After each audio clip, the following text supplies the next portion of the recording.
जय श्री कृष्णा। कार्तिक मास में स्नान की विधि। कार्तिक स्नान अश्विन की पूर्णिमा को आरंभ करके कार्तिक की पूर्णिमा को पूरा करें। भक्तिवान पुरुष और नारी अश्विन की शुक्ल पक्ष की एकादशी आने पर ही भगवान विष्णु को नमस्कार करके कार्तिक व्रत करने की आज्ञा प्राप्त करें। ऐसा करने से भगवान स्वयं भक्त के ऊपर कृपा करके उसे आत्मिक बल और मनोबल प्रदान करते हैं। विधि पूर्वक कार्तिक व्रत करने से सद्बुद्धि देते हैं। 12 मासों में मार्गशीर्ष मास अत्यंत पुण्यप्रद है। उससे अधिक पुण्य देने वाला वैशाख माह है। उससे लाख गुना अधिक प्रयाग में माघ मास का महत्व है और उससे भी महान फलदायी कार्तिक मास है। इसका महत्व एक बार जब सब प्रकार के दान, व्रत और नियम तथा दूसरी ओर कार्तिक का स्नान रखकर जब ब्रह्मा जी ने तोला तो कार्तिक स्नान का पलड़ा भारी ही रहा। यह व्रत भगवान श्री कृष्ण को बहुत प्रिय है।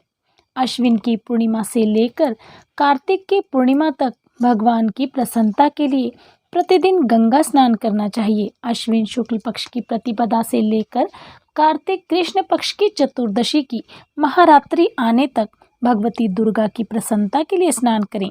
श्री गणेश जी की प्रसन्नता के लिए अश्विन कृष्ण चतुर्थी से लेकर कार्तिक कृष्ण चतुर्थी तक नियम पूर्वक स्नान करें और जो अश्विन शुक्ल पक्ष की एकादशी से लेकर कार्तिक शुक्ल पक्ष की एकादशी तक स्नान करता है उसके ऊपर भगवान जनार्दन अपार प्रसन्न होते हैं। जो दूसरों के संयोगवश अनजाने में ही कार्तिक मास में स्नान का नियम पूरा कर लेते हैं उन्हें कभी भी यम यातना नहीं सहनी पड़ती। कार्तिक मास में तुलसी के पौधे के नीचे श्री राधा कृष्ण की मूर्ति का निष्काम भाव से पूजन करना चाहिए। तुलसी के अभाव में आंवले के वृक्ष की पूजा करनी चाहिए। स्नान करने का नियम है कि जब 2 घड़ी रात बाकी रहे तब तुलसी की मिट्टी, वस्त्र और कलश लेकर जलाशय या गंगा तट पर जाएं। तब पैर धोकर गंगा आदि किसी भी नदी में विष्णु और शिव आदि सभी देवताओं का स्मरण करें। फिर नाभि पर्यंत जल में खड़े होकर इस मंत्र को पढ़ें। कार्तिके अहम करिष्यामि प्रातः स्नानम जनार्दनम प्रीत्यर्थम तव देवेश दामोदर मया सह। अर्थात हे जनार्दन देवेश्वर, लक्ष्मी सहित आपकी प्रसन्नता के लिए मैं कार्तिक प्रातः स्नान करूँगा। स्नान के बाद ये मंत्र पढ़ें। गृहाण अर्घ्यम मया दत्तम राधया सहितो हरे नमः कमलनाभाय नमस्ते जलशायिने नमस्ते अस्तु ऋषिकेश गृहाण अर्घ्यम नमोस्तुते। अर्थात आप श्री राधा के संग मेरे दिए हुए इस अर्घ को स्वीकार करें।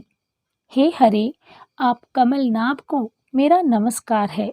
जल में शयन करने वाले आप नारायण को मेरा नमस्कार है। ये अर्घ ग्रहण कीजिए, आपको मेरा बारंबार नमस्कार है। मनुष्य जिस तीर्थ में भी स्नान करे उसे गंगा का स्मरण अवश्य करना चाहिए। पहले मिट्टी से स्नान करके उससे अपने मस्तक पर अभिषेक करें। सबसे पहले सिर पर जल डालें, उसके बाद बाहर आकर पुनः मस्तक पर आचमन करके अपने वस्त्र बदलें। वस्त्र बदलने पर तिलक आदि करें।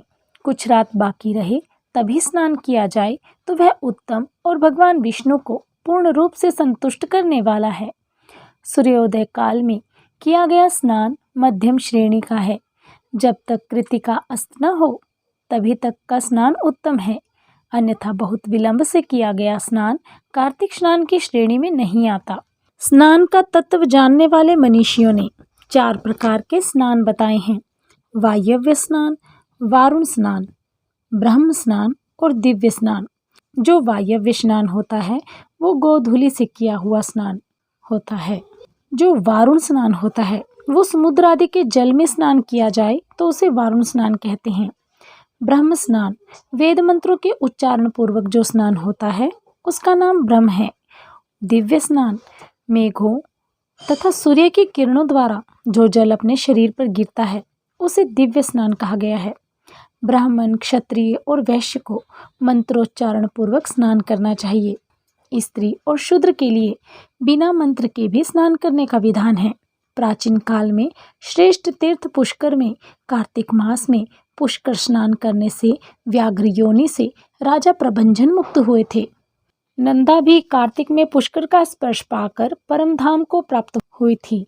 अतः जो भी श्रद्धावान कार्तिक में प्रातःकाल उठकर तीर्थ में स्नान करता है, वह सब पापों से मुक्त होकर परम ब्रह्म को प्राप्त कर लेता है।